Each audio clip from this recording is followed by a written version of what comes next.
Die Beautiful? It's beautiful. This is Dateline Movies, and today, in celebration of Pride Month, let's review the 2016 tragic comedy that is Die Beautiful. Yes, we know, Pride Month is over, we know that. But hey, you know what I always say, it's never too late to celebrate. Every year, the Metro Manila Film Festival, also known as the MMFF, come around every Christmas time to showcase the best of Filipino cinema. And in 2016, audiences were treated to one of the best selections in MMFF history. Among these films was Die Beautiful. And from what I can tell you, Die Beautiful, among all of the movies, has received the most attention from film critics and moviegoers alike. There are two reasons as to why this project received the most attention. Firstly, it's because of the lead actor Paolo Ballesteros, who is known for his makeup impersonations of various artists. Secondly, it has been lauded for its mature and serious approach to adult themes such as transgenderism and discrimination. In addition to being a box office success domestically and internationally, Die Beautiful was received warmly by critics and audiences alike. Its success led to it being an official entry to the Tokyo International Film Festival, or the TIFF, where it won the Audience Award. The film's success prompted the original filmmakers of Die Beautiful to create a spin-off sequel titled Born Beautiful, starring the character Barbs. However, instead of Christian Bables reprising his role, actor Martin Del Rosario took over, and this film was released on January 23, 2019. This film is written by Rody, Vera, and Robles, Lana, who also helmed the director's chair for this project. And it stars Paolo Ballesteros, Christian Bables, Joel Torre, and Gladys Reyes, among others. In the film, transgender Filipina Trisha Echeverria tries to find success by participating in various beauty contests alongside her best friend, Barbs. Trisha also has to deal with personal demons connected to her family and to who she is. Die Beautiful for me, it's more than just a movie. I see it also as a character study. And like any good character study, we get to see the strengths and weaknesses of our main protagonist. This film does a good job in helping us understand the struggles, the ups and downs of our main protagonist, while also helping us get a sense of what type of world she is in. All throughout her life, Trisha, then known as Patrick, has faced persecution from her misunderstanding father to her high school crush, the basketball player Miggs, being a jerk to her. Because of these experiences, she is forced to seek out acceptance and love wherever she can find them. Walking into this movie, I was expecting a movie that is going to be preachy, but my skepticism was immediately eliminated when I finally get to see what this film was trying to emphasize. Her flaws. No, not that.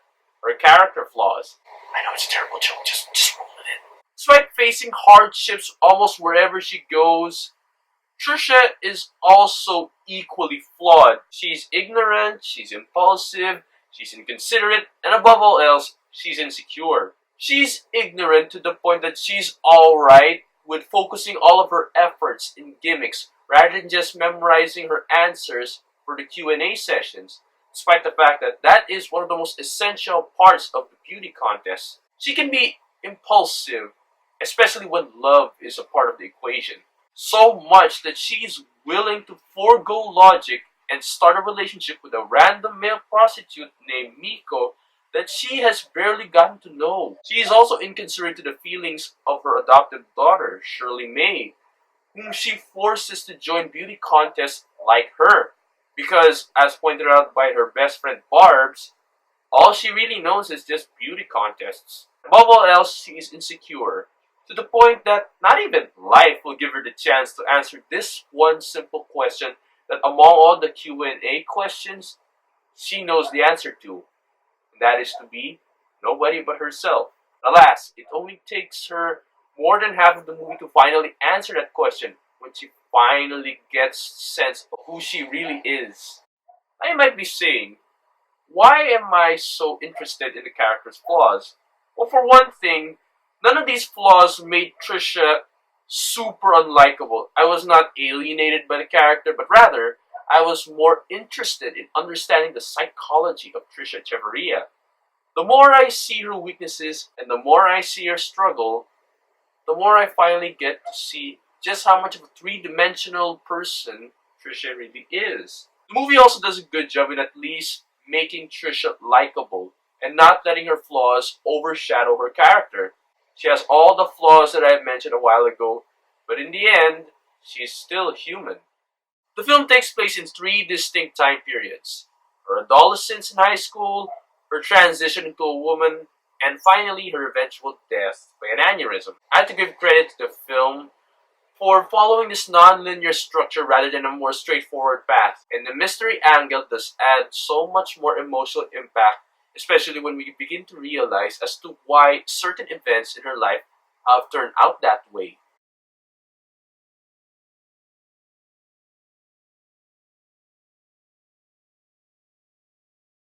The acting is also great. It's no secret that Paolo Ballesteros totally owned this movie. He won Best Actor twice, once in MMFF and the other in the TIFF. Of course, Christian Bablas also does a good job here. He adds some level of lightheartedness to this film, which is a must need considering how surprisingly dark this film gets later on.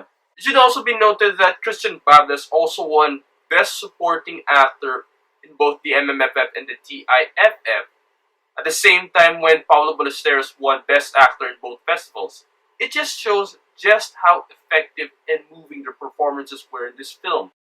For their few scenes, Gladys Reyes and Joe Torre are very good here. There is this one deleted scene posted by the director himself on Twitter, wherein Joel Torre, Christian Bables, and Gladys Reyes were all in one scene. Joel Torre's character, Trisha's father, tries to pick up her dead body because he feels that he deserves a much more traditional funeral, much to the chagrin of all of Trisha's friends. I have to say, that scene was really powerful.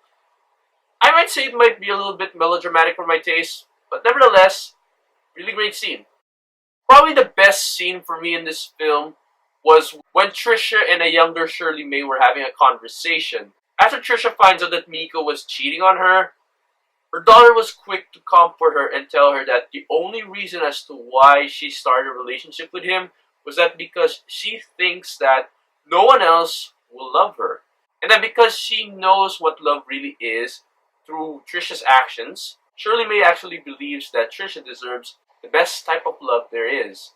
I almost cried there when I watched it the first time, and I really almost teared up again when I watched it the second time because it was a powerful scene that showcased the family dynamic while also showcasing the simple yet very effective acting prowess of Ballesteros and Faye Alhambra, the young actress of Shirley May.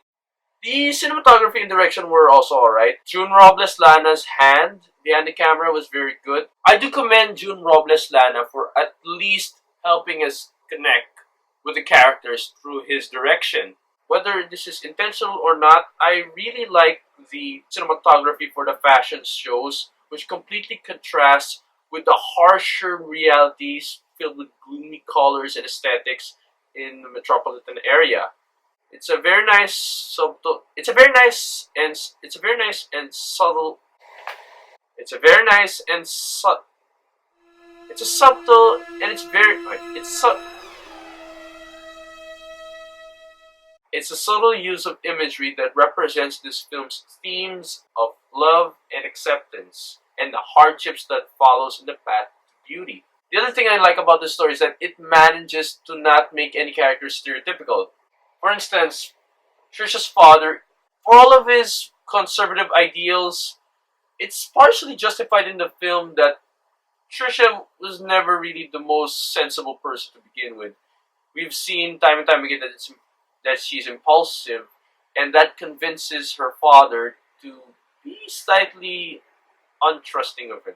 As I've said before, I have almost nothing but good things to say about this film, with an emphasis on almost. Even though I really like the story and the way it handles its themes, its characters, and the presentation of the events in a certain order, I felt that the over-reliance on sexually charged dialogue was a bit too much. On one end, it can be witty, it can be humorous, but other times it can be juvenile and hedonistic in a sense, to the point that it makes me uncomfortable.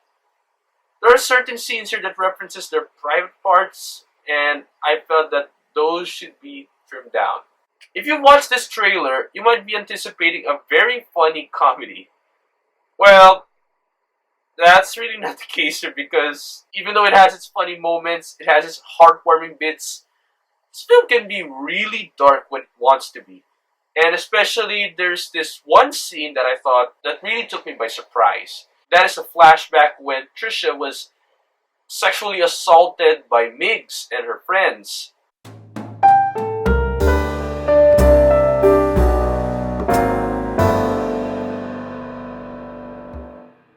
I thought it's a well done scene that really showcases just how cruel society can be to people like Trisha.